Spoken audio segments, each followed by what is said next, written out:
Il s'agit donc de l'association, une association qui est très dynamique, qu'on a toujours souvent en fait l'habitude de recevoir parce qu'ils sont très actifs. Ils font énormément de choses pour essayer de soulager les personnes atteintes de cancer. Il s'agit de l'association Al Badr. Avec nous, Mostafa Moussaoui, bonjour. Bonjour. Bienvenue parmi nous. Merci. Vous êtes le président de cette association et vous êtes avec nous pour nous parler de cette 4e semaine de solidarité donc, et surtout de mobilisation. Vous n'êtes pas seul, vous êtes venu avec Sofiane Rahni, c'est ça? Oui. Voilà. Comment ça va? Bonjour, ça va? Bienvenue parmi nous. Merci. Comme je l'ai dit, toujours actif? Oui, toujours. Beaucoup de temps à donner. Oui. Vous en faites assez souvent, vous en donnez assez souvent au sein de l'association Al Badr. Voilà. On essaie de toujours d'être là et derrière eux, oui. À les motiver à se lancer, pour lancer le projet. Ah, c'est vous qui les motivez? C'est plus l'inverse? Les seniors, ils sont périmés.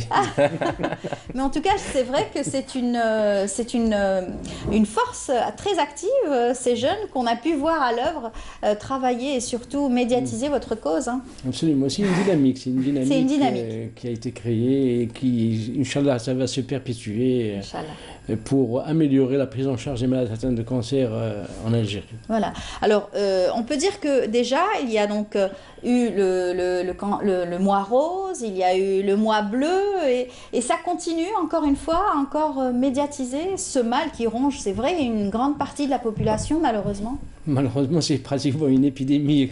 Triste de voir ça. C'est une épidémie, donc il faut qu'il y ait une mobilisation absolument de tous les Algériens, et c'est le travail quotidien justement de l'association, où, comme vous le savez, grâce à la presse, grâce à Canal Algérie qui nous invite régulièrement pour parler de nos projets, bien sûr il y a eu la construction de la maison d'Al Ihsan qui abrite pratiquement en 2017, elle a pratiquement hébergé 600 malades venant de toutes les régions d'Algérie. Et pendant 2 mois, chaque patient était hébergé pendant 2 mois. Donc il y a une bonne dynamique et on ne remerciera jamais assez les donateurs qui sont toujours derrière cette très important parce que ça soulage énormément les familles, les patients eux-mêmes déjà qui souffrent d'abord et qui en plus doivent penser à leur hébergement, à leur prise en charge et leur famille encore plus. Absolument, mais là pratiquement il y a beaucoup d'animations au niveau de la maison où il y a des travaux manuels, il y a même des cours d'alphabétisation, donc il y a la salle d'esthétique, il y a toute une animation où les patients actuellement pratiquement ils se sentent, il y a une très bonne amélioration de la prise en charge à tel point que les malades pratiquement sont comme dans une colonie de vacances. C'est sûr, mais après vous êtes victime un petit peu de votre succès, puisque j'imagine que ça ne suffit pas à tout ce monde pour pouvoir héberger un maximum de personnes. Non, il y a une grande complémentarité avec les autorités publiques et avec nos donateurs, beaucoup d'anonymes qui sont là à aider. Alors, pratiquement, par exemple, le boulanger, chaque jour, il offre au minimum 40 baguettes par jour. Le producteur de lait, 60 litres par semaine. L'eau, c'est pareil. Donc, il y a une chaîne de solidarité. Il y a une chaîne avec des donateurs très réguliers. Voilà. En tout cas, ça vous aide, vous aussi, de pouvoir penser aussi à d'autres projets pour améliorer la santé et la prise en charge de ces personnes atteintes de cancer. Encore une fois, ce sont donc des patients qui sont en traitement et peut-être en rémission quelquefois, puisqu'ils ont des traitements aussi, et vous êtes heureux de les revoir sortir sains et surtout guéris. Guéri et bien pris en charge. Bien pris en charge. Justement, on a le projet, donc Sofiane pourra en parler, de notre projet qui est soutenu par la wilaya, par le wali, qui a désigné le chef de cabinet pour suivre ce projet. C'est bien sûr la construction du centre d'oncologie pédiatrique. Très bien. Sofiane, alors, très dynamique, comme je l'ai dit, vous nous aviez raconté beaucoup de choses la fois dernière quand vous étiez venu sur notre plateau. On a senti cette envie en vous de faire du bien autour de vous, parce que vraiment, c'est prendre de son temps et surtout l'offrir aux autres. Et sans attendre rien en contrepartie. Bien sûr, c'est très important parce que c'est quand on veut quelque chose, quand on voit il y a un problème qui existe, il y a des malades qui souffrent, il y a des malades qui ont besoin d'une prise en charge, non seulement thérapeutique, plus importante, c'est psychologique, qui ont besoin de cette psychologie, qui ont besoin de ce soutien. Là, c'est très important qu'on doit être tous solidaires, même ici à la presse, ou tout le monde, toute personne, tout bénévole. Donc, offrir un peu de son temps, offrir un peu de... Que ce soit peut-être 1 heure par jour, c'est très important pour un malade, c'est très important pour tout le monde. Donc même pour le projet qu'on a voulu lancer, c'est le projet de l'hôpital d'oncologie pédiatrique, l'enfant a besoin, non seulement besoin d'être pris en charge thérapeutiquement, traitement, qui a besoin dans une structure très importante, une structure bien adaptée pour lui et tout, aussi il a besoin de cette prise en charge psychologique, il a besoin de rester dans son rêve, de rester dans son univers, de jouer, de pouvoir et d'être très important aussi parce que... De suivre aussi un cursus scolaire, c'est ça que je pouvoir suivre aussi comme tout autre enfant, hein, c'est-à-dire qu'une fois qu'ils seront guéris, pourront reprendre l'école et aller normalement. Il y a une époque où je parlais avec une maman elle m'a dit que mon enfant il a souffert d'une chose, il a souffert quand il a arrêté l'école. Oui. C'est une coupure brusque. Coupure brusque, il veut rentrer, il veut voir sa maîtresse, il veut voir ses collègues. Ses camarades. Ses camarades, c'est très important pour un enfant. C'est toute une vie pour lui. C'est ça, c'est sa vie. C'est ça, c'est son univers. C'est ça qu'on essaiera de le garder même à l'hôpital. On essaiera de créer ça à l'hôpital. C'est très important pour un suivi. Guérir un malade, c'est bien, mais guérir avec une bonne prise en charge psychologique, c'est parfait. Et leur offrir une bibliothèque, un centre de loisirs, salle de jeu, et surtout leur créer des événements, c'est-à-dire dans l'hôpital, pour pouvoir les sentir un peu plus épanouis. Que ça soit ludique. Et leur expliquer, est-ce que vous êtes pour aussi leur expliquer leur maladie, tout expliquer aux enfants ? Ah oui, bien sûr, il y a toute une prise en charge psychologique avec une assistante sociale. Et justement, dans le centre d'oncologie pédiatrique, on va bientôt commencer la construction. Il y aura bien sûr une salle de cours, une salle de musique, une salle de travaux manuels, une salle ludique. Donc il y a tout un staff ensemble. Qui est là. Un ensemble pour une très bonne prise en charge de l'enfant atteint de cancer. Il y aura bien sûr juste à côté, et on va commencer par ça d'abord, c'est une maison d'hébergement pour les parents qui seront là à côté de leurs enfants. Voilà.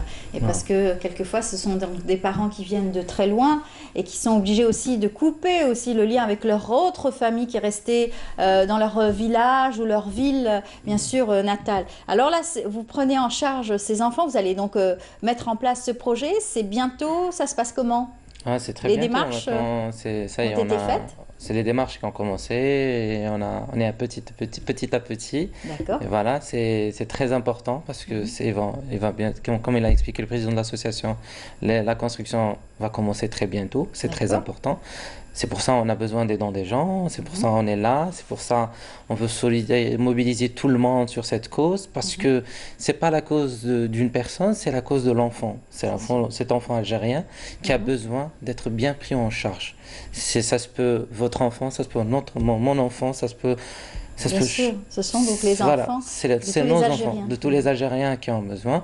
Et c'est très important de bâtir ce centre-là avec toutes les commodités, tout l'adapter très très bien, la maison des parents, parce que les parents ont besoin de rester avec leurs enfants, les enfants ont besoin de leurs parents, les enfants ont besoin de rêver, les enfants ont besoin de jouer, les enfants ont besoin... L'éducatrice, la psychologue, l'animatrice, ils ont besoin de ça. Ils ont besoin aussi de beaucoup parler parce que ce sont des enfants qui se retrouvent seuls avec aussi une maladie et c'est pas facile donc d'apprivoiser sa maladie et de comprendre ce que l'enfant a tout d'un coup. Il est différent parce il peut pas sortir, il peut pas jouer comme tout le monde. Donc il faut aussi lui expliquer un régime très important. On lui dit de ne pas manger ça, de ne pas manger ça. Il commence à se privatiser des choses. C'est très important pour un enfant. On sera obligé de le piquer. Il faut lui expliquer il faut passer par des étapes. Donc chimiothérapie quelquefois et donc voilà, tout ça c'est à expliquer à l'enfant. Donc vous avez toute une équipe pluridisciplinaire qui va travailler avec vous. Bien sûr, c'est très important, le psychologue, l'animatrice, l'éducatrice. Aussi, c'est les bénévoles aussi qui seront toujours là pour essayer de ramener ce peps, ces jeux, cette animation, pour essayer d'adoucir un peu le travail avec d'adoucir un peu les schémas thérapeutiques de l'enfant. Parce que quand il voit sa chimio, ses piqûres à chaque fois, tous les jours ils sont piqués, tous les jours ils reçoivent des litres de matériaux. Ça, c'est un peu stressant pour un enfant. Donc il a besoin d'être pris en charge psychologiquement d'être pris en charge, d'être aidé. C'est très important pour un enfant. Et c'est ça, moi je salue parce que j'ai passé par un stage comme ça, où je salue les enfants parce qu'ils ils combattent. Un enfant qui rentre, une fille qui rentre avec des cheveux longs, qui tout, après une semaine se voit que ses cheveux sont partis, tout, elle est là, elle existe toujours, elle se combat. Donc elle a besoin d'être aidée, elle a besoin de ce soutien, elle a besoin de cette solidarité pour que son rêve ne se brise pas. C'est très important. Très courageux, les enfants. Sont très courageux. Voilà. Et bien sûr, la force vient aussi de l'entourage, les parents et surtout les éducateurs et les médecins qui sont là pour essayer donc de leur améliorer ce train de vie quotidien qui n'est pas habituel pour eux.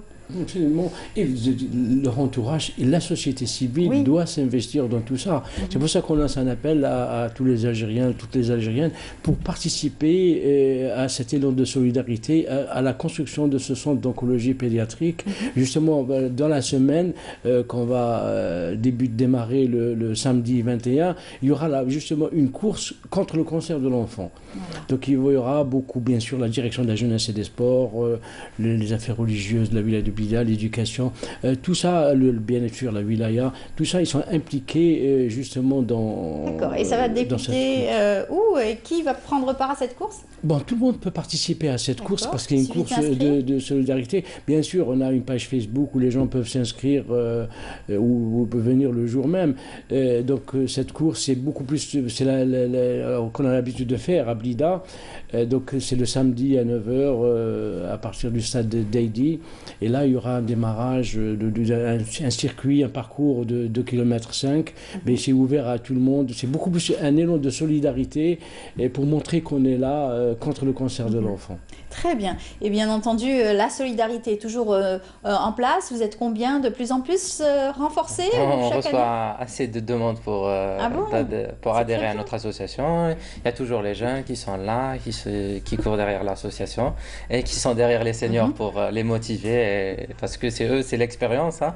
C'est grâce à eux que l'association a grandi. C'est grâce à eux. Et nous, ils nous partagent seulement l'expérience pour essayer au moins d'avoir au moins une petite expérience pour essayer de lancer l'association un peu en plus haut. Encore plus, Inch'Allah. En tout cas, bonne chance à vous pour ce que vous faites et bravo parce que votre solidarité surtout n'est pas comptée. Vous avez donc, vous travaillez, je suppose, ou vous faites des études en parallèle. Je suis en train d'études médicales. Voilà, ça se voit. Et puis en tout cas, bonne chance à vous. Vous aurez que du bien autour de vous, Inch'Allah, avec toutes les personnes qui travaillent avec vous bénévolement pour l'amélioration des conditions surtout de prise en charge de ces enfants et de ses parents et pourquoi pas des patients aussi qui souffrent quotidiennement. Alors cette 4e semaine, j'espère, donc va débuter le 21 et va s'étaler jusqu'au 28, c'est cela, avril. Donc ça va commencer par une course et ça va se terminer par justement un arbre, une vie, c'est une campagne de remboisement qu'on fait avec le Parc national de Chréa et l'Institut national d'agronomie. Ah, très bien. Donc l'INA, et donc vous allez planter des arbres du côté. Donc, on l'a déjà fait, on va donc. Ça sera donc à la fin. À la fin, le samedi 28, Inch'Allah. Très bien.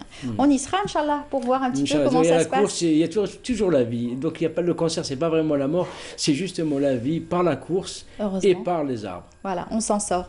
Eh bien, merci beaucoup, Monsieur Mustafa Moussaoui. Je rappelle que vous êtes le président de l'association Le Badr et Sofiane Rahni, membre de l'association. Bonne chance à vous, bonne journée. Bonne chance pour cette 4e semaine de solidarité, de mobilisation. Eh bien, on va rester dans le domaine donc, de la santé, surtout ce constat, malheureusement, avec ce reportage qui nous montre encore une fois que le tabagisme est un fléau social, malheureusement, qui aussi engendre beaucoup de pathologies, entre autres le cancer du poumon, avec un reportage signé Hassiba Abdallah.